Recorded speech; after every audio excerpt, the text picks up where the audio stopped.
अगर आपने तैयारी शुरू कर दी है मेरे भाई, आपको इतना पता होना चाहिए कि इसमें जो प्रायोरिटी है, देखिए वो चीजें रहती है maths, reasoning, GS and computer, ये चीजें होती हैं बस। ये आपके 15 क्वेश्चन 15 मार्क्स, ये आपके 25 क्वेश्चन 25 मार्क्स, ये आपके 50 क्वेश्चन 50 मार्क्स, और computer 10 question 10 marks. 100 question 100 marks का होता है, 1.5 घंटा आपको मिलता है, इतना आप सबको पता होगा। 1/4 की नेगेटिव मार्किंग होती है। और मेरे भाई इसमें ना, इसको बच्चे सोचते हैं कि 15 नंबर का बहुत ज्यादा ध्यान मत दो। मेरे भाई रीजनिंग ऐसी चीज है, इसको हर बच्चा पूरे में से पूरा करता है, और जो नहीं करता वो तो वैसे ही सिलेक्शन नहीं होना, तो ये पूरी होती है हर बच्चे की। 1-2 क्वेश्चन किसी का गलती से गलत होता है, वरना 24-25 यही स्कोर मिलेंगे आपको। कंप्यूटर जब से शिवम सर ने पढ़ाना शुरू करा है ना, तो इसमें बच्चे भी 9-10 8 भी कम माने जाते हैं।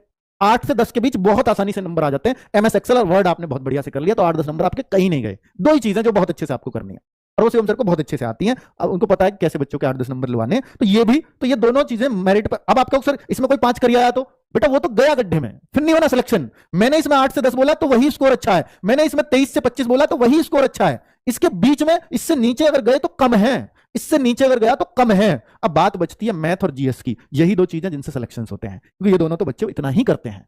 अब बात भाई, अब आप कहो कि सर मैं एक न्यू हूं, फ्रेशर हूं, तो मेरे भाई सबसे पहले इसको करके फेंक दो, फिर इसको करके फेंक दो। अगर आप फ्रेशर हो, बहुत आसानी से हो जाती हैं चीजें। और अगर आप साइंस मैथ साइंस के स्टूडेंट हो ना, तो इसको साथ साथ लेकर के चलो, सबसे आसान चीज आपको फिर ये लगने वाली है। लेकिन कुछ बच्चों के लिए सबसे मुश्किल चीज ये होती है, और इसको छोड़ के चलते हैं भाई। इसको छोड़ना, समझ लीजिए दिल्ली पुलिस में अब कोई सी भी एक सब्जेक्ट को लूज पकड़ा, इसलिए तो दिल्ली पुलिस को क्यों लोग मुश्किल मानते हैं, क्योंकि अगर कुछ भी लूज छोड़ा तो आपका सिलेक्शन नहीं होना, और चारों पे कमांड होना ये कला है।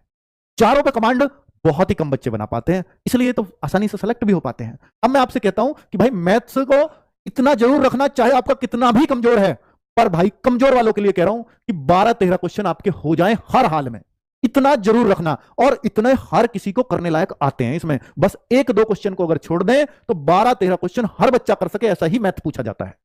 ठीक है, बस ये थोड़ी प्रैक्टिस ज्यादा मांगता है बाकी सब्जेक्ट्स के मुकाबले। ठीक है, अब मैं आपसे बात करता हूं जीएस की। मेरे भाई जीएस के 50 क्वेश्चंस होते हैं। 50 क्वेश्चंस में से आप ये कहो कि सर मैं 40 कर जाऊंगा, भाई एसएससी की जीएस है, इतनी आसानी से नहीं होती।